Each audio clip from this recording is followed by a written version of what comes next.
This conference will now be recorded. अद्य गुरुवासरः अथवा बृहस्पतिवासरः चैत्र शुद्ध दशमी दिनांक 22 एप्रिल 2021।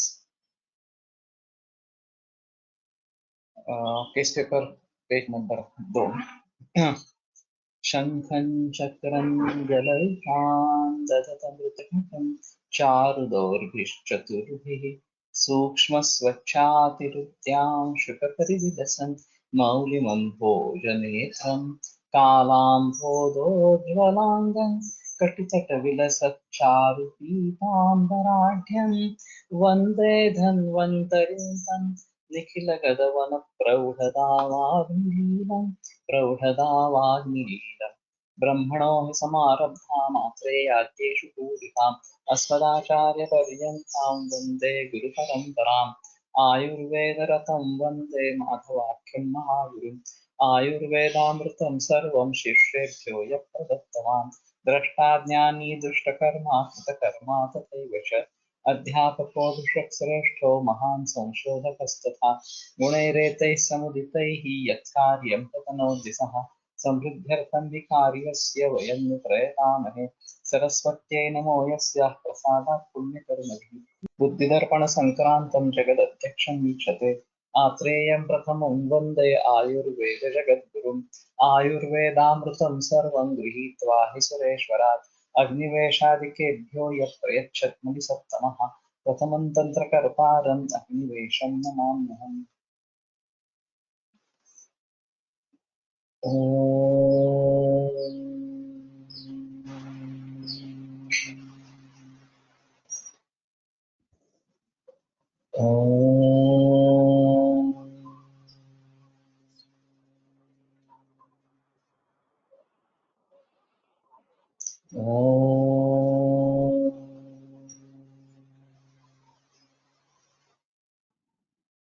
ओम शांति शांति शांति।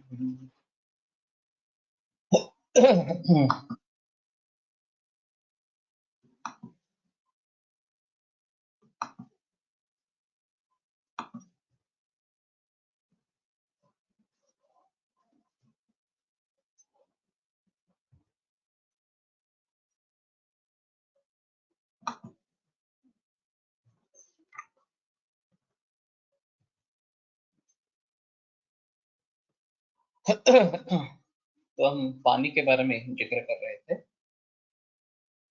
और सभी लोगों को पानी कम ही पीना है, स्वस्थ में भी पानी कम ही पीना है और आतुर में तो पीना ही है। इस प्रकार से तो मंदाग्नि जो है उसको जल कम ही लेना है या वर्ज्य करना है, इस प्रकार से है। और तृष्णा निग्रह एक चिकित्सा का भाग है, शम चिकित्सा का भाग है। तो इन सभी बातों को ध्यान में रखते हुए पानी के बारे में जानकारी लेना उचित है। और सुबह उठने के बाद, रात को सोते वक्त, खाना खाते समय या बाद में खाना पूरा होने के बाद में लोग पानी लेते हैं। जो भी चीजें हैं वो बात, फल खाने के ऊपर पानी पीने की जरूरत नहीं है। अगर थोड़ा मुंह साफ करने के लिए पानी पिए तो चलेगा, लेकिन वैसे पानी पीने की जरूरत है नहीं, ऐसा नहीं।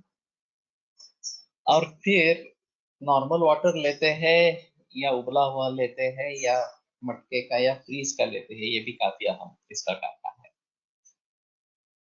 तो कभी ना कभी तो नॉर्मल वाटर भी लेना चाहिए। अब ये कोविड-19 के जरिए मैं सोने पानी में उबाल कर पानी लेने के लिए बताता हूँ।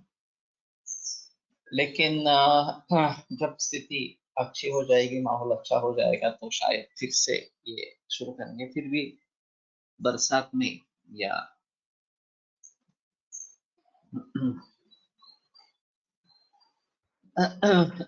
ठंडी के मौसम में पानी उबाल के लेना ठीक रहेगा। लेकिन सादे पानी की भी आदत होनी चाहिए, नहीं तो थोड़ा भी सादा पानी पिया जाए तो फिर उससे तकलीफ होती है। ये भी एक बात अहम है। और खाना खाते समय बीच बीच में थोड़ा थोड़ा पानी लेना हितकर है। खाना खाते वक्त कुछ भी पानी नहीं लेना और खाना होने के बाद 1-1.5 घंटे के बाद पानी पीना, ये एक आदत प्रचलन में आ गई है, वो हमारे हिसाब में उतनी अच्छी नहीं है. अक्षिकुट शोष श्वासोच्छवास लक्षण तज्ञांचा रेफरन्स काय? तज्ञांचा रेफरन्स अजीर्णंच कफादामं तत्र शोकोत्पीडनयोः. या वाष्टांग हृदय सूत्रस्थान होते हैं, 8 में सूत्र है अजीर्ण के बारे में. तीक्ष्णाग्नि can drink hot lot of water. तीक्ष्णाग्नि के बहुत ही कम मरीज होते हैं वास्तव में, लेकिन लॉट ऑफ वाटर भाई वैसा भी नहीं कहना है, जितना कि ज्यादा अग्नि वो तीक्ष्णता कम हो जाए इतनी लेना है, बाकी इसमें लेना है ऐसा नहीं. तो मेरे कहने का तात्पर्य अर्थ ये था कि जिसको अभी सीकेडी या सीआरएफ क्रॉनिक रीनल फेलियर इस प्रकार से कहते हैं, उसकी हमारी आयुर्वेदिक डायग्नोसिस अलग अलग इस प्रकार से हो सकती है, और हमें हमारा निदान करना चाहिए, उसके मुताबिक चिकित्सा देनी चाहिए. कुछ लोगों में आमाजीर्ण इस प्रकार का हो सकता है, जिसका रेफरेंस तत्र शोकोक्षीगंडेयो को ये है, अजीर्ण चक्रवात तत्र शोकोक्षीगंडेयो. तो हाँ, हमें हमारा निदान करना चाहिए और उस निदान के अनुसार चिकित्सा देनी है. मैंने विंडिको वेस्टर्न के बारे में भी काफी बात की थी, और फिर उसके आधार पर मैं कुटाउटेजादिक शिलाजित पर कैसे उतार आया था ये भी मैंने बताया था. और पिंडिको वेस्टर्न एक वातव व्याधि, नानात्मक वातव व्याधि भी है, और उसके हिसाब से वस्तु चिकित्सा भी एक अहम चिकित्सा इसमें हो सकती है. तो कहने का तात्पर्य अर्थ ये है कि हमें हमारा निदान करना चाहिए और फिर उसके अनुसार ट्रीटमेंट देनी है. वैसे मटके का पानी लेने में कोई प्रॉब्लम नहीं है, नेचुरल इस प्रकार का है, और वर्ष अब के ग्रीष्म ऋतु में ये लेना बेहतर है. उसमें भी अगर हम खस या उशी और कुछ फूल मोगरा वगैरह इस प्रकार से डालते हैं तो अच्छा सुगंधित हो जाता है, और नेचुरली कूलिंग इस प्रकार का होता है.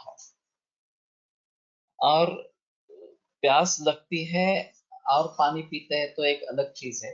प्यास जितनी है उतनी बुझाने के हिसाब से पानी पिए, लेकिन प्यास नहीं हो फिर भी लोग पानी पीते हैं, तो वो तो बिल्कुल गलत इस प्रकार का है. और खास करके सूजन आना, ये जो बात होती है, पूरे हाथ पांव पे चेहरे पे इस प्रकार की सूजन आती है, तो उसमें कई दफा ज्यादा पानी पीना ये कारण होता है. तो उस अवस्था में पानी कम करना बिल्कुल आवश्यक इस प्रकार का रहता है, और ऐसा पानी कम करने से सूजन तुरंत कम हो जाती है, ये काफी देखा है. खास करके डायबिटिक नेफ्रोपैथी में दही खाते रहते हैं, अचार खाते रहते हैं, और उसके साथ ज्यादा पानी पीते हैं. ये तीनों इस प्रकार के शौच को निर्माण करने वाले होते हैं. इन तीनों का सेवन बंद किया जाए और पानी के बजाय दूध लेने के लिए कहा जाए, तो ये सूजन जल्दी कम हो जाती है. क्रिएटिनिनुरिया भी नीचे आने लगते हैं, तो ये एक अहम मुद्दा इसमें रहेगा. आजकाल filtered RO system distillery bottle मधील पाणी म्हणजे लोकांना शुद्ध स्टँडर्डाइज वाटते ड्यू टू टीव्ही ऍड्स. उकळून गार घ्या असं म्हटल्यावर ऑफिस मधील मशीन से गरम से पानी पिता. तो मशीन का पानी गर्म होता है तो बहुत ही गर्म होता है, तो बहुत सारे लोग उसमें सादा पानी भी डालते हैं, वो गलत है वास्तव में. वो ठंडा करके पीना है, अगर गर्म पानी इस प्रकार से पीना है तो.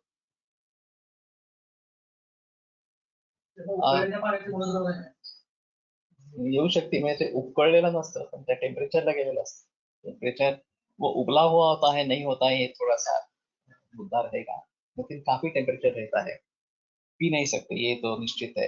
10-15 मिनट जाने के बाद वो थोड़ा पीने लायक होता है, नहीं तो पीने लायक होता ही नहीं.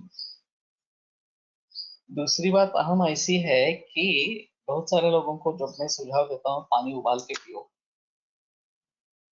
तो मानते नहीं है, और कुछ बताते भी नहीं है. बाद में आप फिर से पूछेंगे तो बोलते हैं नहीं नहीं हम आरओ का वाटर ले रहे हैं, तो उबालने की क्या जरूरत है इस प्रकार से. तो ये बड़ी गलतफहमी है कि पानी शुद्ध करना और पानी उबाल के लेना, इसमें अंतर है। उबालने से शुद्ध होता है, ये एक अलग चीज है। लेकिन अब ये टाटा का स्वच्छ फिल्टर है जिसमें सिर्फ पानी फिल्टर होता है और फिल्टर होने से भी शुद्ध होता है। हमारा जो पुराना तरीका था स्फटिका का, ये फिटकरी, तो उससे भी पानी का मैल नीचे जमा जाता हो जाता है और पानी शुद्ध होता है। लेकिन फिर भी उसमें सूक्ष्म जंतु रह सकते हैं, इसलिए तांबे के बर्तन में पानी रखना ये एक अलग चीज है। और बैक्टीरियोस्टैटिक एक्शन उसकी है तांबे की, तो वो एक अल्टरनेटिव हो सकता है। लेकिन आरओ में आर्टिफिशियली अल्ट्रावायलेट रेज डाले जाते हैं, तो ये हमारे हिसाब में अच्छे नहीं है। कुछ वर्षों के बाद इसके बारे में रिसर्च सामने आएगा कि इसके कारण ये हो रहा है, वो हो रहा है, इस प्रकार से। तो बेटर ऑप्शन है कि पानी कपड़े से छान ले या दूसरे किसी तरीके से स्वच्छ कर ले, फिल्टर का प्रयोग करें, उसमें कोई प्रॉब्लम नहीं है। और फिर वैसा ही लेवे या फिर उबाल के लेवे। आरओ का वाटर ये उतना अच्छा नहीं है, अभी उसके बारे में बहस चल रही है आरओ के वाटर के बारे में। लेकिन लोग समझते हैं सबसे आसान है, हमें कुछ करना नहीं है, वही यंत्र और इलेक्ट्रिसिटी काम करती रहती है, तो ज्यादा तकलीफ नहीं है। पानी उबालना फिर ठंडा करना वगैरह वगैरह काफी तकलीफ होती है, ऐसा है। खाने के साथ पिए पानी का अलग तरीके से पचन होगा, और सिर्फ प्यास लगने के बाद पिया पानी तो पाचन अलग तरीके से होगा क्या? मैंने बताया था इसके बारे में, क्योंकि ये उदक व स्रोतस की व्याप्ति अन्न व स्रोतस से भी जुड़ी है और अलग भी है। जब केवल प्यास लगती है इसलिए पानी पिया है, अन्न नहीं खाया है, तो वो उदक व स्रोतस में डायरेक्ट चला जाएगा। और तालु मूलन क्लोमुच, इसके आधार पर जैसे मनोज ने सुझाव दिया था कि ये गंडूश के बारे में हम इसके बारे में सोचे कि जिसका डायरेक्ट संबंध तालु से होता है, तो वो हम कर सकेंगे, खास करके सीकेडी वगैरह के मरीज में ये कर सकेंगे। और अन्न के साथ जो पानी जा रहा है वो भी अन्न व स्रोतस में चला जा रहा है, उसके साथ में चला जा रहा है, और वहाँ उदक व स्रोतस का भी काम हो रहा है। और उसमें भी सार्किट का विभाजन होता है, आहार रस बनता है, और रस रक्तादि जो धातु बनते हैं उसमें जो उदकांश है वो इस प्रकार से सार भाग से बनता है। और उसका जो मल भाग है, पित्त भाग है, वो मूत्र बनकर बाहर निकल जाता है। तो ये आहार के साथ जुड़ा पानी और आहार के बगैर लिया जाना वाला पानी, ये दोनों इस तरीके से ध्यान में रखने के लिए आवश्यक ऐसे रहेंगे, तो ये ज्यादा बेहतर है। सकाळी उठल्यावर पाणी पिणे चांगले आहे का? बता नहीं सकते एक्चुअली, लेकिन ऋषभ पांत का निर्देश आगे वाले ग्रंथ में, योग रत्नाकर वगैरह ग्रंथ में है, मूल चरक से शुक्लाकट में नहीं है। तो शायद ये कॉन्स्टिपेशन को रिलीव करता है, और इसके लिए बहुत सारे लोग इसको पीते हैं। तो कॉन्स्टिपेशन का मूल कारण ढूंढकर वो दूर करना चाहिए। सिर्फ पानी से फोर्सफुली कॉन्स्टिपेशन को दूर करना ये अच्छा नहीं है। Eureka was recently introduced as an Ayurvedic herbal cartridge containing 7 different herbs. मालूम नहीं, लेकिन ये कितने दिन के बाद बदलना पड़ेगा वगैरह इस प्रकार से, और वो हर्ब्स क्या है वो भी देखना पड़ेगा। अभी ऐसा है कि हर्बल इज आयुर्वेद, ये एक समीकरण रूढ़ हो गया है। और कोलगेट ने भी वेद शक्ति वगैरह इस प्रकार की टूथपेस्ट निकाली है। वो शायद रामदेव बाबा की एग्रेसिव मार्केटिंग से डर गया कोलगेट ने, बीच में भी नमक डाला, कोयला डाला इसमें टूथपेस्ट में वगैरह वगैरह। तो ये मार्केटिंग के फंडे इस प्रकार के रहेंगे। अभी हर्बल की चलती है तो ठीक है, हर्बल डाल देंगे इस प्रकार से। हम घर पे भी तुलसी वगैरह डाल के पानी उबाल के ले सकते हैं, उसमें कोई प्रॉब्लम नहीं है। अगर हमें कुछ करना ही है तो तुलसी, सिनेमॉन या दालचीनी इस प्रकार से डाल के पानी उबाल के ले सकते हैं। गोक्षुर डाल सकते हैं, जो काफी आसान, इस प्रकार का लाजा डाल सकते हैं, ये काफी आसान तरीके हैं। लेकिन फिर भी ये हमें थोड़ा सा सोचना चाहिए कि हमें किस चीज की आवश्यकता है। अभी मैं सुझाव दे रहा हूँ कि सोना डाल के पानी उबाल के ले ली, वो इम्यूनिटी के हिसाब से अच्छे है। तो अभी कोविड-19 की सिचुएशन में रसायन कुछ चाहिए, तो सुवर्ण उत्तम रसायन है, वाजीकरण भी है, तो वो डालकर पानी उबाल कर लेना, ये अभी सबसे उचित इस प्रकार का है। तो बताना काफी मुश्किल इस प्रकार का रहेगा। और विज्ञापन जिस चीज के होते रहते हैं उसको प्रयोग किया जाता है। तो अगर हमें आयुर्वेद को लेके जाना है तो आयुर्वेद की भी विज्ञापन होनी चाहिए, तब तक ये लोगों तक पहुंचेगा नहीं। और एक बार पॉपुलर हो गया तो फिर आगे दिक्कत नहीं आएगी। लेकिन जो भी इस प्रकार से करने वाला है वो शास्त्रपूत आदमी हो, कि उसको शास्त्र भली भांति मालूम हो और सही चीजें प्रचलन में आए। कुछ भी जो शास्त्र के सम्मत नहीं है ये प्रचलन में नहीं है, ये देखना जरूरी है।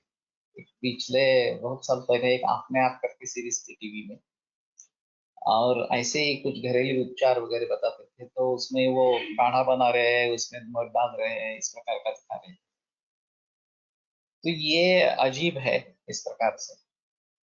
तो जो इस तरीके से कुछ करना चाहता है वो शास्त्र को मत छोड़े, शास्त्र सम्मत ही उपचार इस प्रकार से करे, वो बेहतर इस प्रकार का है। तो ठीक है, दूसरा पेज अभी समाप्त हुआ और तीसरे पेज को जाएंगे।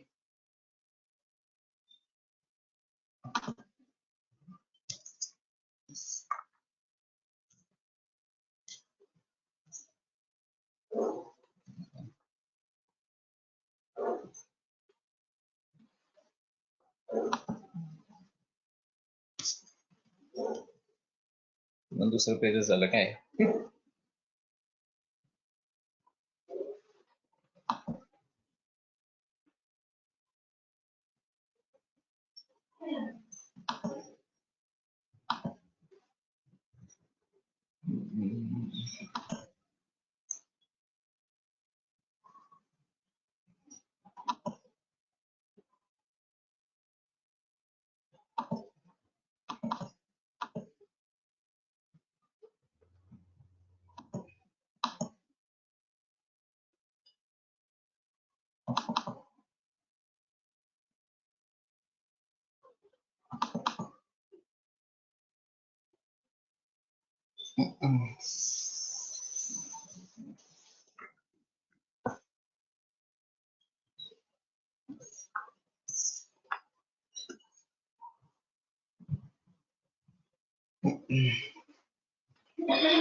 People nowadays drink more of filtered water as the hardness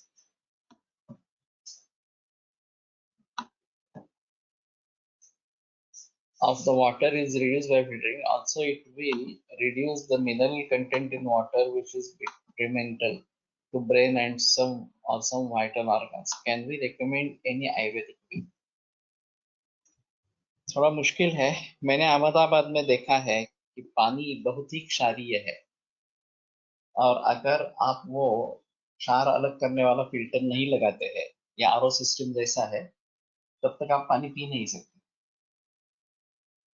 तो उसके लिए आयुर्वेद की दृष्टि से क्या कर सकते हैं ये थोड़ा देखना पड़ेगा, मालूम नहीं है। और उसमें सेटलमेंट हो सकती है क्या, जैसे ये फिटकरी होती है उसके जरिए इसकी कुछ सेटलमेंट हो सकती है क्या, ये थोड़ा देखना पड़ेगा इसके बारे में।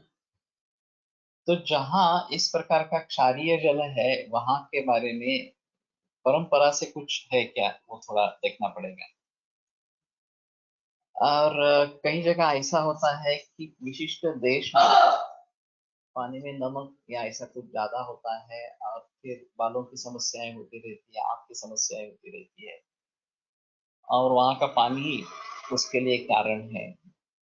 तो वो भी देखना चाहिए कि अगर इस प्रकार पानी अच्छा नहीं है तो पुराने जो है मुक्ता कतक शैवलेही, ये जो बात बताई गई है उनका प्रयोग करके देखना चाहिए कि अगर इसके जरिए पानी शुद्ध होता है क्या, और पानी उबाल कर या ऐसा कुछ करके उसमें कुछ परिवर्तन आता है क्या।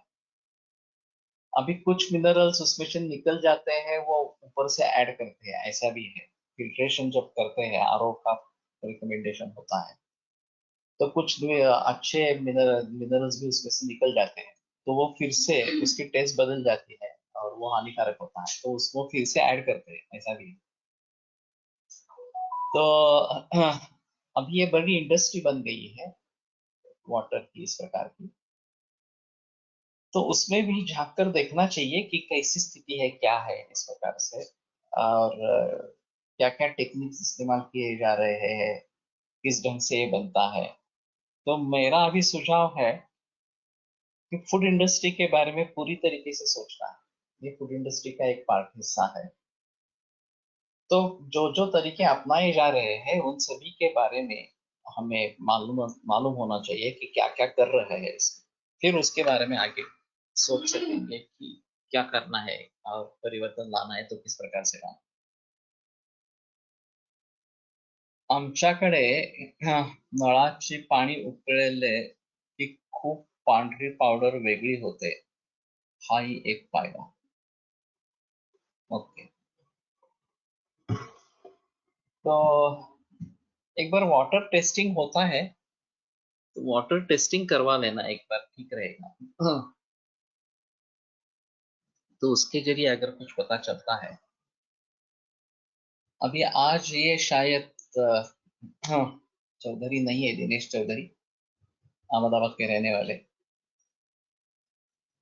तो वो उसके बारे में कुछ सुझाव दे सकते हैं कि अहमदाबाद में अ, पारंपरिक तरीका कुछ है क्या इस प्रकार से पानी, वो उसके घर पे भी ये बिठाया है, लेकिन मालूम नहीं, अगर कोई पारंपरिक तरीका पानी को शुद्ध करने का है तो ज्यादा बेहतर इस प्रकार का है। तो तीसरे पृष्ठ पे जाते हैं, फळे घेण्याची सवय जेवणापूर्वी मध्ये नंतर इतर वेळ। तो कुछ लोग ऐसे होते हैं कि जो फ्रूट्स लेते रहते हैं, और कुछ है जिनको फ्रूट्स की आदत ही नहीं है।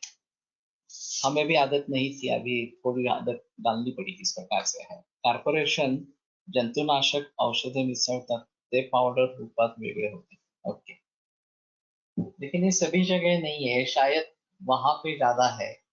पुणे का पानी वैसे अच्छा माना जाता है, वो भी क्लोरिनेटेड ही है, फिर भी उसकी टेस्ट एक अच्छी है, अलग है इस प्रकार से। और हम कोकण में हमारे कुएं का पानी पीते हैं, वो भी टेस्ट अच्छी है इस प्रकार से। लेकिन फिर भी ये बताना मुश्किल, ब्लीचिंग पाउडर असते पाण्यात बरेचदा, ये तो है। और एक मैंने वाक्य सुना था पर्यावरणवादी से कि पानी को इस प्रकार से ब्लीच करना, क्लोरीनेट करना, ये सबसे बड़ी मूर्खता थी। और वो तो मूर्खता अब एस्टेब्लिश हो चुकी है कि ऐसा है, शहरों में पानी जो प्रोवाइड करना है वो इसी प्रकार से शुद्ध करके पानी प्रोवाइड करना है, इस प्रकार से। शितोड़े काका एक ऐसा कहते थे कि हम कार्य के ऊपर ज्यादा काम करते हैं, कारणों पर काम करना चाहिए वास्तव में। पानी अशुद्ध है तो पानी को शुद्ध करना है, लेकिन पानी अशुद्ध क्यों हो रहा है ये पहले देखो ना। पानी जिन कारणों से अशुद्ध हो रहा है उन कारणों को टालो, उन कारणों को दूर करो। अभी ये मैला पानी सब ये मीठा नदी में जा रहा है, तो पानी अशुद्ध होगा ही। और खास करके वर्षा ऋतु में जो उजनी का धरण है, वो परोपजीवी इस प्रकार का है, उसका खुद का कुछ सोर्स नहीं है। जब बाकी सब धरण फुल हो जाते हैं, डैम फुल हो जाते हैं, और फिर जो एक्सेस वाटर है वो चला जाता है, तो वो सब मैला लेके चला जाता है। और उन लोगों को काफी बीमारियां, जो उजनी का पानी पीने के लिए इस्तेमाल करते हैं, उनकी काफी बीमारियां होती है, क्योंकि ये पानी बहुत गंदा अशुद्ध इस प्रकार का है। दूसरा कोई चारा नहीं है, और उसकी कैपेसिटी बहुत बड़ी है उजनी धरण की, और अभी के बरसात में मौसम में भरता भी है। तो मैंने जो यहाँ पे देखा था इस्कॉन टेम्पल में, वो एक अच्छा तरीका था। उन्हें मैला पानी को लिफ्ट करके जमीन में छोड़ा था, वहां पे पौधे लगाए थे, और वहां से जमीन से परकोलेट होता, वो नीचे कलेक्ट होता और वो फिर गार्डनिंग के लिए चला जाता। और ये पौधे भी अच्छे हो जाते क्योंकि उनको नेचुरल खाद मिल जाता। तो फल या सब्जी या फूल सब उन्होंने इस प्रकार से लगाए।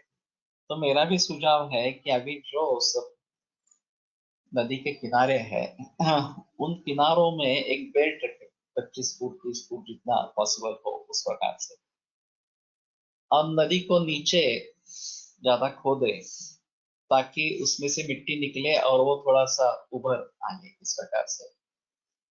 और ये ग्रीन बेल्ट करे, पूरे शहर में ये ग्रीन बेल्ट करे कि दोनों तरफ इस प्रकार की सब्जी उगानी है, और जो मैला पानी है वो वहां पे छोड़ देना है। उसमें शुद्ध हुआ जो पानी है वही आगे चला जाएगा। फिर बरसात में वो पानी के साथ नॉर्मल पानी, बरसात का पानी वो आगे चला जाएगा, तो आगे वाले की दिक्कत नहीं आएगी। और मैला पानी का क्या करें, ये जो शहरों में समस्या, बड़ी समस्या है, तो उसका भी हल हो जाएगा, और सभी को ऑर्गेनिक फूड भी मिलेगा, ऑर्गेनिक खाना भी मिलेगा, नेचुरल खाद से बना इस प्रकार का ऑर्गेनिक फूड भी मिलेगा। तो मैंने ये व्याख्यानों में बताया है मेरे, लेकिन ये उन लोगों तक पहुंचना चाहिए कि जो इसके बारे में कुछ कर सकते हैं, तो ज्यादा बेहतर इस प्रकार का होगा। तद्वर्जेदभाविवात् यस्य अन्यस्य शस्यते घनवस्त्र परिस्रावैः क्षुद्रजन्तु अभिरक्षणम्।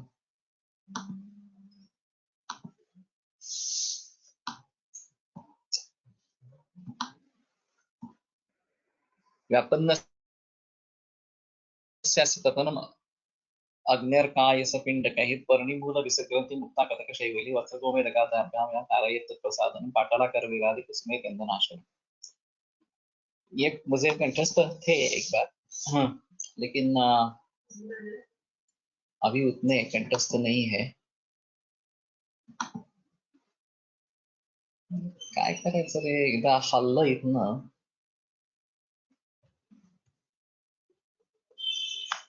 आलं नॉर्मल यायला।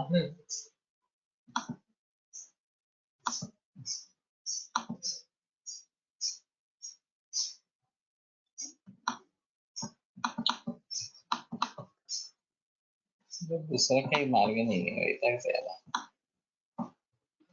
नागपूर निरी येथे निर्मली बीजने पाणी शुद्ध करण्याचा प्रयोग सुरू आहे असे वाचले। व्हॉट इज द निर्मली बीज?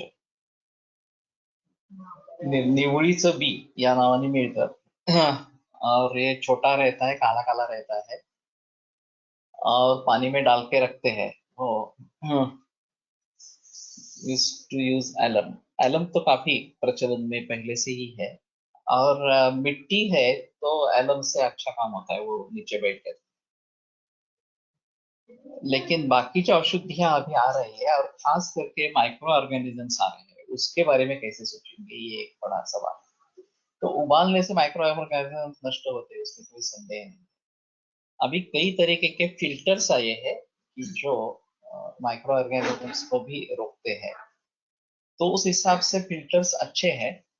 लेकिन ये कुछ अच्छे चीजों को भी रोकते हैं, ये भी एक बात रही है। Rivers are polluted by industrial waste as well as many other things. It is source to irrigation system. It will pollute all the nearby water bodies. It affects people drinking water as well as crops.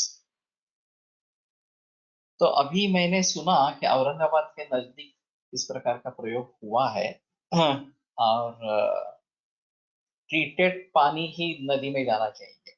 Industrial waste ये भी बहुत बड़ा है, क्योंकि chemical factory जो है उसमें होने वाला पोल्यूशन ये एक अहम मुद्दा इस प्रकार का है, और फिर उसके जरिए ये काफी मुश्किल इस प्रकार का हो रहा है। तो पानी को शुद्ध करने के बजाय पानी की अशुद्धि रोकने के बारे में सोचना चाहिए। ये बहुत अच्छा विचार है सिद्धोरेखा का। और सभी जगह कारणों पर विचार करना चाहिए, कार्यों पर विचार करना छोड़ दीजिए। कारणों पर विचार कीजिए, कारण दूर करेंगे तो कार्य आप अपने आप दूर हो जाएगा, उसके लिए कुछ अलग करने की इस प्रकार की जरूरत नहीं है। तो ये पानी के बारे में, अशुद्धि के बारे में सोचना जरूरी है। और ये जो मैंने प्रयोग बताया कि अगर रिवर बैंक्स इस प्रकार से किए जाएंगे, ये ग्रीन बेल्ट इस प्रकार से किए जाएंगे, तो शहरों के लिए ये अच्छी सुविधा होगी। महिला पानी का क्या करेंगे इसके बारे में सोच सकेंगे।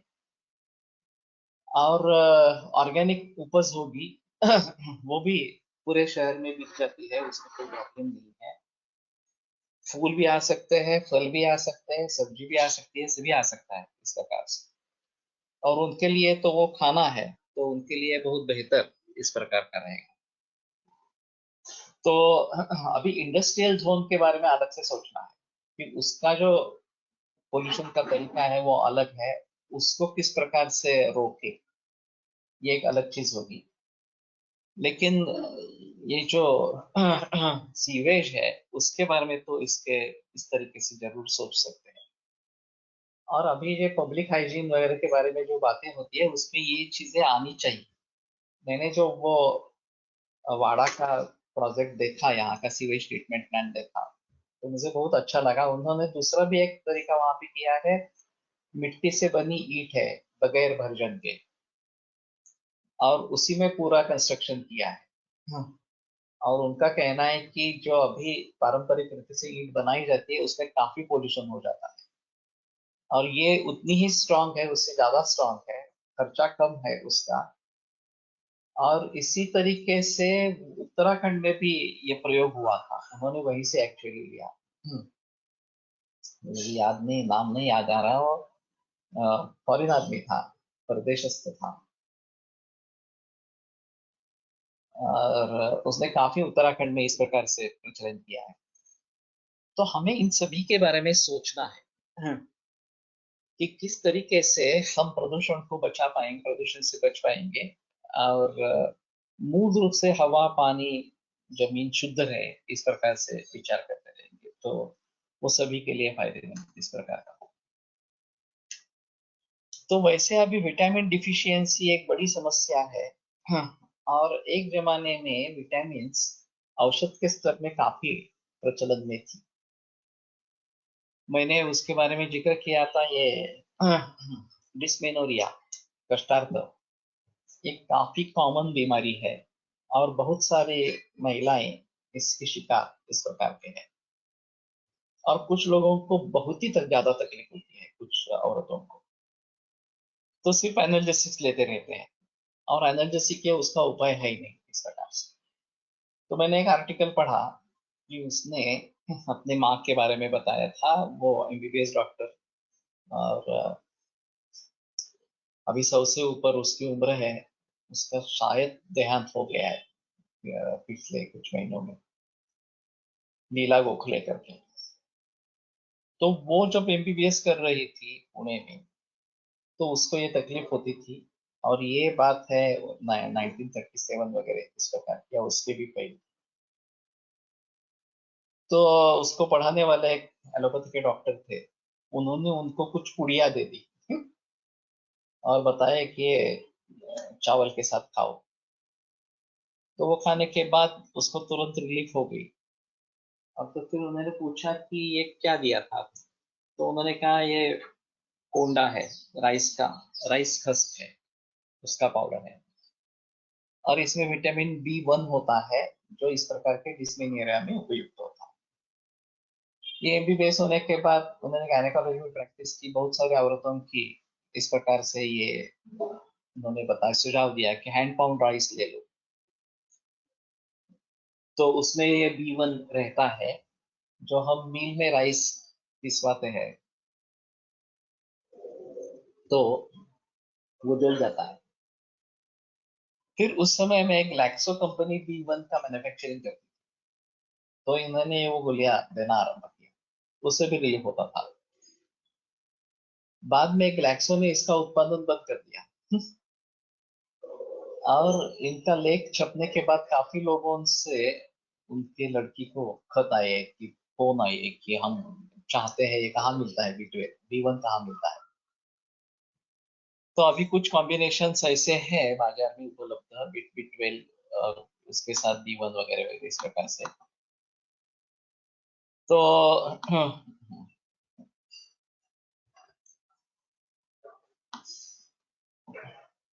nowadays copper vessel is used by many people for water storage. It is good because water boiled in copper vessel is supposed to be विषप्रदायक है। सिर्फ रखेंगे तो ठीक है, बॉइल नहीं करना है इसमें। हाँ, lead content is also nowadays major issue. लेकिन ये लेड कंटेंट की जो बात है वो लेड एसिड बैटरीज, ये अहम मुद्दा है। और अजीब बात है, बम्बई में दवा बाजार है कालका देवी में, और वहाँ के जो मर्चेंट्स है वो धातुओं की भी बेचते हैं और हर्ब्स बेचते हैं, दोनों साथ में बेचते हैं। तो वहाँ उससे पोल्यूशन होना काफी संभव इस प्रकार का है। और अजीब बात यह है कि बेचने वाले पर कोई निर्बंध नहीं है, जो खरीदने वाला है औषधि कंपनी वाला उसके ऊपर निर्बंध है कि वो रॉ मटेरियल की टेस्टिंग करे, और अगर वो गलत है वो ठुकरा दे इस प्रकार से। लेकिन ये होता नहीं था। और खास करके जो शंखपुष्पी सिरप के बारे में काफी इश्यूज आए हैं। What about rice bran oil, since difficult to get rice bran. ये मालूम नहीं राइस ब्रान ऑयल क्यों प्रचलन में आया इस प्रकार से। शायद ये एक साइड प्रोडक्ट हो गया, क्योंकि हम पॉलिश करते हैं राइस को बहुत ही, तो उसका हस्क है पूरा का पूरा निकल जाता है, और उसको क्या करेंगे तो उससे से तेल निकालेंगे, इस प्रकार से कुछ है। तो स्निग्धता जो है वो हम राइस के साथ ही लेवे मूल रूप में, वो बेहतर ऑप्शन इस प्रकार का है राइस ब्रान ऑयल का प्रयोग करने के बजाय इस प्रकार से। पित्त प्रधानता में तांबे का बर्तन का पानी उचित है क्या? ऐसा नहीं कह सकते उचित है या नहीं है, ये थोड़ा पतलीकरण करने वाला इस प्रकार का है तांबा जो है वो, और स्थूल्य के हिसाब से अच्छा है थोड़ा सा। लेकिन बेसिकली जो पिया जाता है वो सूक्ष्म जंतुओं को उसकी वृद्धि रोकने वाला इस प्रकार का है। तो तांबे के बर्तन में पानी रखे रात भर, सुबह उबाले सोने के साथ और लेवे, ये ज्यादा बेहतर ऑप्शन है। तो ये ताम्र और सुवर्ण ये दोनों विषनाशक है, जो 7वें अध्याय में वाग्भट में विषय के बारे में बताया। विषभुक्ताय दद्यात् सूक्ष्म ताम्र रजक का शुद्धाय ऊर्ध्व मधस्थ था सूक्ष्म ताम्र रजक का, और शुद्धे रुदि तथा शानम हेमचूर्ण से दाते, और फिर बाद में सुवर्ण देना है। तो इस तरीके से पानी अगर तांबे के बर्तन में रखते हैं और बाद में सोना डालकर उबालते हैं तो अच्छा विषनाशक इस प्रकार का अनुभव होता है। और गरे पेश विधि स्तूता, ये आगे बताया गया है। और विरुद्धम पे आहार विद्या विषय रूपम। तो इन सभी सूत्रों को जोड़ेंगे तो एक अहम मुद्दा इस प्रकार का बनेगा कि तांबे के बर्तन में रात में पानी रखे और सुबह है सोने के साथ उबाले, और वो पिए। ताम्र तर तीव्र विष सारखे आहे, मृत केले नाही तर मग ताम्र पात्रातील पाणी चालेल का? ये अगर ताम्र खाएंगे तो होगा लेकिन ताम्र खाते नहीं है डायरेक्टली। ताम्र भस्म जब प्रयोग करना है तो वो अच्छा होना चाहिए, इसमें कोई संदेह नहीं है।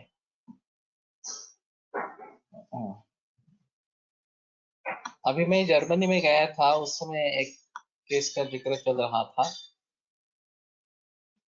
कि जर्मनी में किसी को सिरप शंखपुष्पी लेने से लेड पॉइजनिंग हुआ था, और फिर पता चला कि वो उत्तर प्रदेश में कहीं बना था, और शंखपुष्पी में लेड आने का कोई संबंध नहीं है, लेकिन ये रोड साइड ग्रो इस प्रकार की शंखपुष्पी और उस समय लेडेड पेट्रोल था। इसकी पहली खोज जापान में हुई। जापान में ब्रेस्ट मिल्क में 700 टाइम्स लेड पाया गया।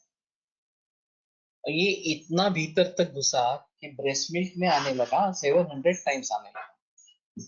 तो फिर उसके खोज हुई तो पता चला कि ये ऑटो इफ्लुएंट से आ रहा है और इसका मूल कारण लेडेड पेट्रोल है। फिर बाद में अनलेडेड पेट्रोल बनाने का तरीका प्रचलन में आया और अभी जो मिलता है वो अनलेडेड पेट्रोल है। तो ये बड़ा सोर्स था लेडेड पेट्रोल और उसके जरिए ये पूरा पोल्यूटेड इस प्रकार का हो गया। तो हमें इन सभी के बारे में जानकारी लेनी है और उसका कैसे कहाँ पे उपयोग करना है ये सोचना इस प्रकार का है। इसका कंट्रोल क्यों ज्यादा है मालूम नहीं।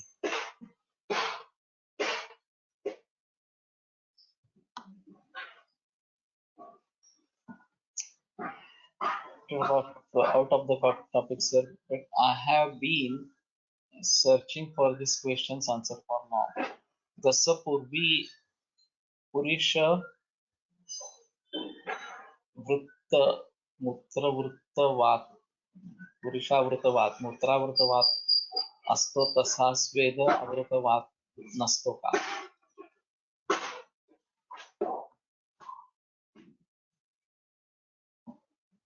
अभी ऐसा है कि जिसके बारे में बताया गया है उसके बारे में सोच सकते हैं, जिसके बारे में बताया नहीं है उसके बारे में नहीं सोच सकते। हो सकता है, या हो सकता है इस प्रकार से। अभी स्वेदावरोध जब किया जाता है एसी की, तो हाँ, उसके परिणाम लिखे नहीं गए हैं। तो वेग के अवरोध के समय में हमें इसका भी ध्यान रखना चाहिए, जो ग्रंथों में नहीं है डायरेक्टली, लेकिन उसके बारे में थोड़ा सोचना चाहिए। अब WHO का अभी ये बयान आया है कि जिम्स जो है वो एयर कंडीशन नहीं होनी चाहिए। हम व्यायाम करते हैं, हम पसीना निर्माण करने की कोशिश करते हैं और ये एसी उसको प्रोहिबिट करता है। यही गलत है। ये अच्छा हुआ कि ये गाइडलाइंस WHO ने दे दी है इस प्रकार से। तो स्वेदावरोध के बारे में थोड़ा सोचना पडेगा अलग से। क्षार आम्ल विचार क्षारयुक्त जलामध्ये करता येईल. पाताला आतून रोप्याचा लेप करून त्यात पाणी स्टोर केले तर चालेल का? सोच सकते हैं। वैसे रोपे के पात्र में अगर ये रखते हैं, पानी रखते हैं, तो भी एक अलग इस प्रकार की स्थिति रहेगी।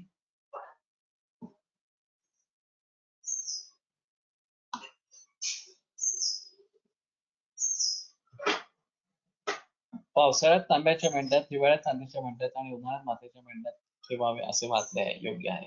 तो ठीक लगता है, लेकिन तांबे के बर्तन में रात भर रखे और किसी भी सीजन में प्रयोग करें, ये अच्छा है।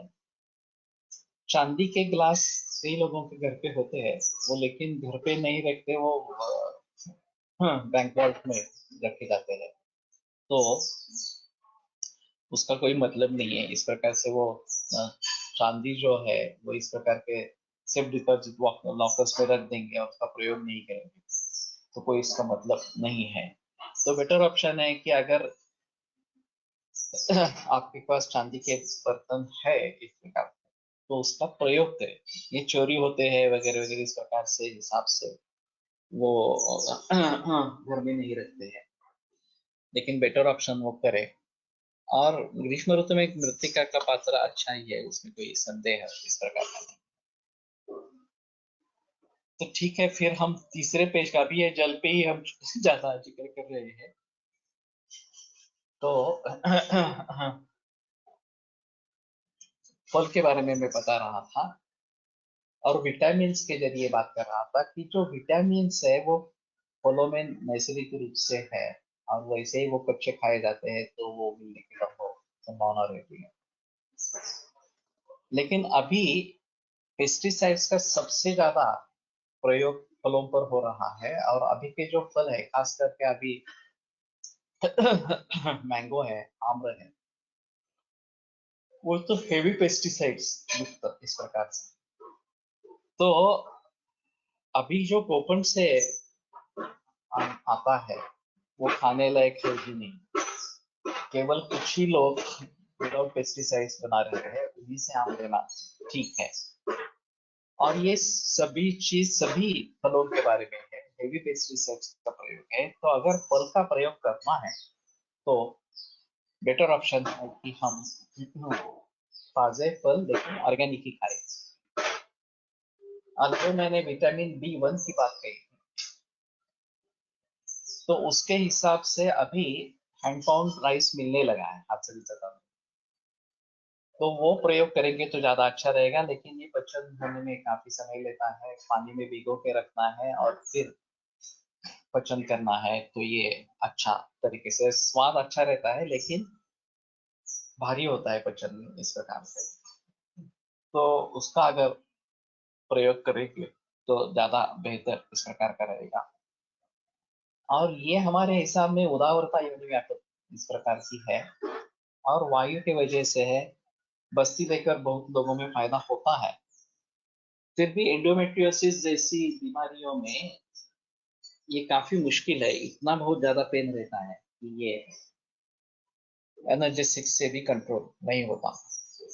तो इन सभी के बारे में मूल रूप से क्या परिवर्तन आ रहे हैं, ये सोचना जरूरी इस प्रकार का रहेगा। तो फलान यादव समजण्यात दाढीमा देवी बुद्धिमान, ये निर्देश है कि फल पहले ही खाना है। विशेष मोच चोचाम्र मोदकोत्कादिकादिकम अध्याद्रव्य गुरुस्निग्धम स्वादुमंदम स्थिरम। तो इसमें मोच आया है, ये वाग्भट है, और केला है। और योग रत्नाकर ने बिना मोचा फलम तद्वत वर्जनीया च करके ये निषेध किया है भोजन के पूर्व खाने के लिए। निर्गुंडी हरिद्राक वाथाने वॉश केले की पेस्टिसाइड्स वॉश केले जातात असं थिसिस होता सिनियरचा अगरता। हाँ, देखना चाहिए किसका है और नतीजे इस प्रकार से आए हैं। अभी एक इस प्रकार का फिल्टर भी आता है, तरीका है, ऑक्सीजनेशन करते हैं ऐसा बोलते हैं, 10,000 में यंत्र मिलता है, उसके पानी में सभी रखेंगे 10 मिनट के लिए तो वो पेस्टिसाइड्स नष्ट हो जाते हैं, ऐसा उनका कहना है। लेकिन ये मानना मुश्किल है थोड़ा सा। क्वाथ के जरिए कुछ हो सकता है, मालूम नहीं इस प्रकार से, लेकिन टेस्ट कितनी बदलेगी ये पता नहीं। तो टेस्ट करने बदलने से अगर ये शुद्ध भी होता है लेकिन कड़वापन ज्यादा आ जाता है वगैरह ऐसा कुछ है तो थोड़ा सा देखना पड़ेगा। और हल्दी का प्रयोग है तो शायद रंग भी थोड़ा बदलेगा इस प्रकार से। तो अगर थीसिस मिले तो देखेंगे, वो बेटर ऑप्शन इस प्रकार का रहेगा। और अगत तंत्र को इस तरीके से पुनरुज्जीवित करना वास्तव में जरूरी है, क्योंकि अभी ये इतने सारे एलोपैथी के मेडिसिन पॉइजनस है कि उनके बारे में, उनके पॉइजनस चीजों के बारे में कैसे सोचे और वो विषाक्तता कैसे कम करे, ये अभी बड़ा प्रॉब्लम इस प्रकार का है। और केमोथेरेपी ये इतनी पॉइजनस है कि उसके बारे में भी कैसे सोचेंगे काउंटरएक्ट करने के लिए, ये भी एक अहम चीज है। What is the reason of endometriosis and what can we relate endometriosis to? In Ayurvedic terms, endometrial tissue grows in places other than endometrium. ये थोड़ा बीमार गगमन जैसा है, और बीमार गगमन चापी सर्वप्रथम दृष्टि लक्षणम, ये जो चीज बताई गई है तो मूल कारण वायु ही रहेगा। लेकिन क्यों हो रहा है इस प्रकार से ये समझ में नहीं आ रहा। और वायु की चिकित्सा करते रहते हैं, कुछ मरीजों में अच्छे रिजल्ट आते हैं, लेकिन ज्यादातर ये तकलीफ वाली चीज है। सप्तसार कषाय करके हमने योग में पढ़ा था, सहस्त्र योग में पढ़ा था, और सप्तसार कषाय घन मिलता है बाजार में, तो उससे काफी अच्छे रिजल्ट्स एंडोमेट्रियोसिस में है, दूध कम होता है इस प्रकार। कुछ हद तक पत्रांगास्व एक काम करता है, तो ये भी ज्यादा प्रचलन में नहीं है लोगों के। और वैसे वस्तु चिकित्सा देना, योग वस्तीकरण करवाना, दशमूलारिष्ट देना, ये होते ही रहते हैं, इस प्रकार से लोग करते ही रहते हैं। लेकिन फिर भी इसके बारे में थोड़ा सोचना पड़ेगा। और मिश्रया सद्गुणा प्रोक्ता विशेषात योनिशोनुम, ये मिश्रया के बारे में बताया गया है, तो ये भी एक सोच सकते हैं। ज्वर असताना कोणती फळे खाणे योग्य आहे? दातारशास्त्राने मोसंबी घेणे सांगितलेले आहे, तरी कोणती फळे घ्यावी? मुश्किल है। सबसे अहम मुद्दा ये रहेगा कि ऑर्गेनिक फल कौन से उपलब्ध है, तो उसके आधार पर ये ले सकेंगे। वैसे वाग्भट में अंत में जीर्ण ज्वर के बारे में इस प्रकार के फल रस वगैरह के बारे में जिक्र है। तो उस जमाने में प्रचलन में जो फल थे उन्हीं के बारे में थोड़ा सा सोचना चाहिए। अभी मौसम्बी ये क्या है, ये थोड़ा सा, क्योंकि ये पूरे बरस में मिलता है, केवल संतरा जैसा केवल ग्रीष्म ऋतु में आता है ऐसा नहीं है। और बाकी भी बहुत सारे फल है जिनके बारे में ज्यादा जिक्र ग्रंथ में नहीं है इस प्रकार से, और प्रचलन में होने वाले फल अलग ही है इस प्रकार से। अभी तो विदेशों से आए हुए पेड़ वगैरह भी काफी प्रचलन में है, कीवी फ्रूट प्रचलन में है, या फिर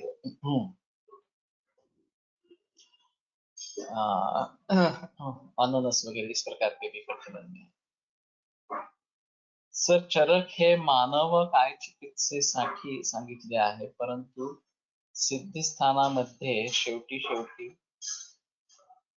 प्राणी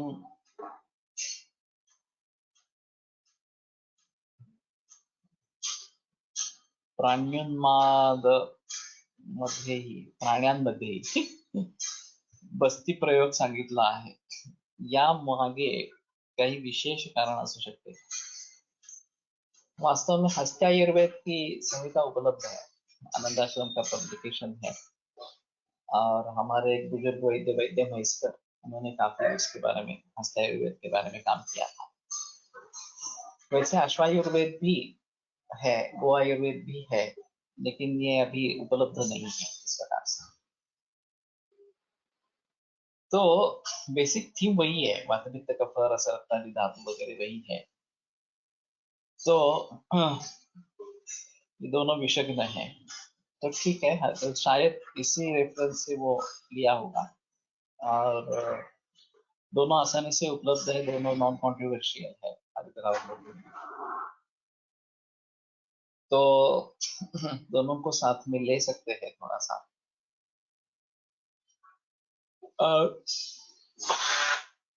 काढ़ा करके देखेंगे, नहीं तो इन दोनों की गोली बन सकती है, और उसका प्रयोग विषज्ञ के हिसाब से दे सकते हैं, थोड़ा सा ये बना के सभी लोगों को दे सकते हैं। तो शायद इसके बारे में थोड़ा गहराई में जाकर सोचेंगे तो बात हो सकती है। तो विषज्ञ गण का वैसे भी कुछ हद तक प्रयोग करना चाहिए। हरिधरा मंजुषा सुहा सूक्ष्म पाली चंदन कथक श्रीश सिंधु वार श्लेषात। तो ठीक है, मैं भी थोड़ा इसके बारे में सोचूंगा।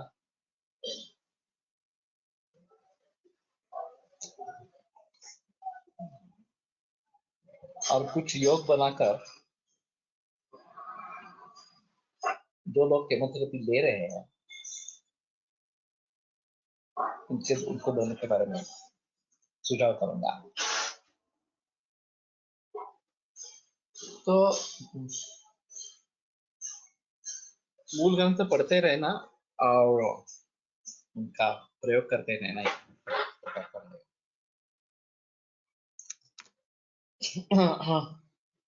तो ठीक है, जो हमारे एतद्देशीय फल है, आंवला से लेकर बदर वगैरह जो है, पेरू है, गुआवा है, तो इनके बारे में थोड़ा सोचे और आम्र कर्मर्द वगैरह इस प्रकार के बारे में भी थोड़ा सोचे तो ये बेहतर ऑप्शन इस प्रकार का रहेगा।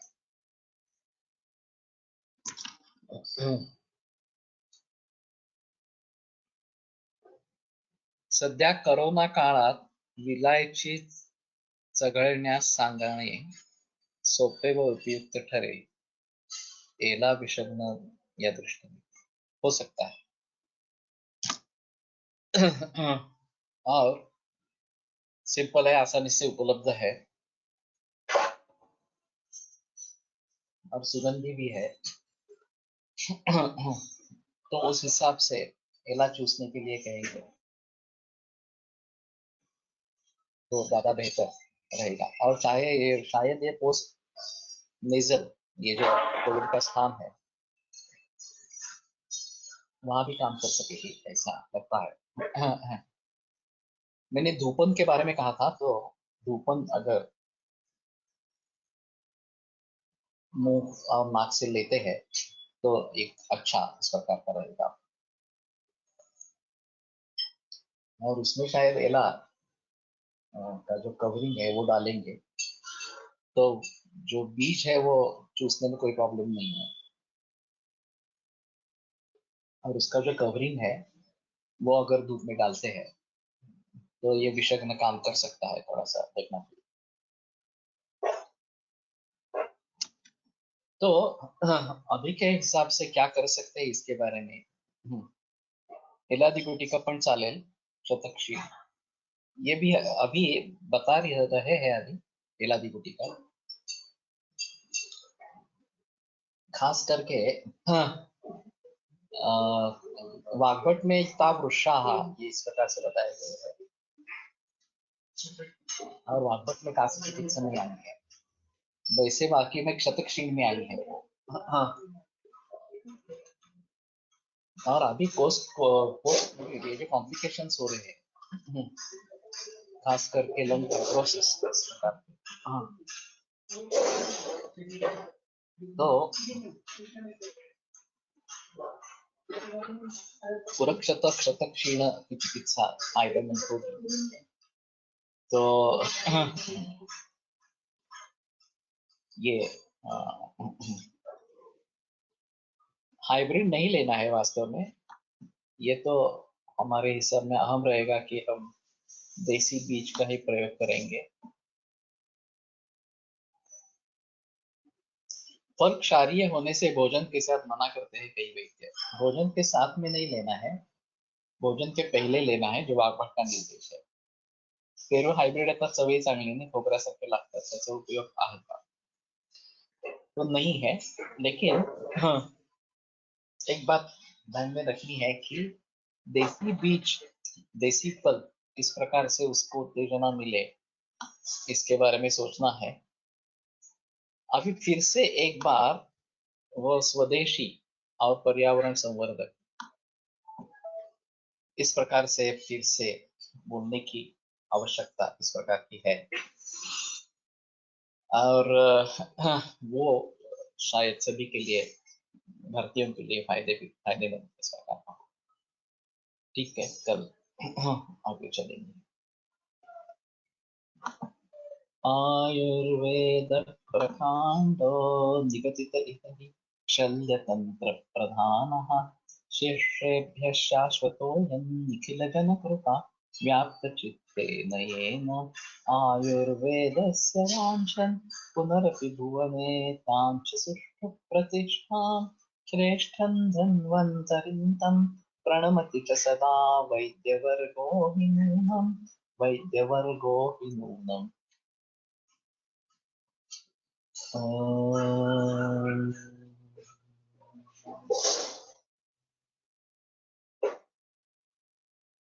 Om.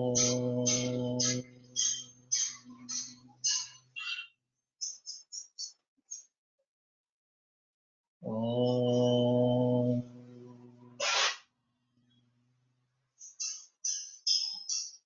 Om Shanti Shanti Shanti।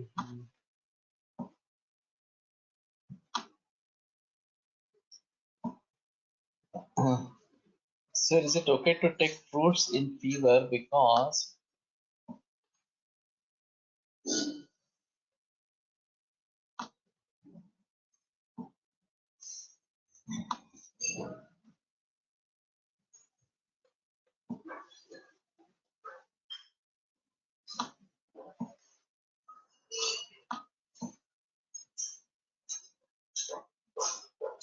in fever there is mandagni and fruits are having more water content and most are kapakara, hence not lagu. And in चिकित्सा स्थान objure लंघनम स्वेदनम कालो. जैसे मैंने बताया ये जीर्ण ज्वर में ज्यादा प्रचलन में है.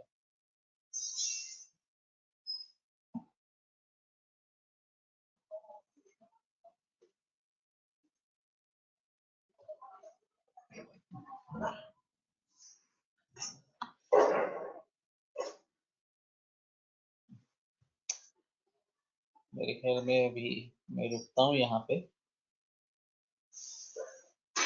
ये कंट्रोल जो है वो बिल्कुल बिगड़ गया है.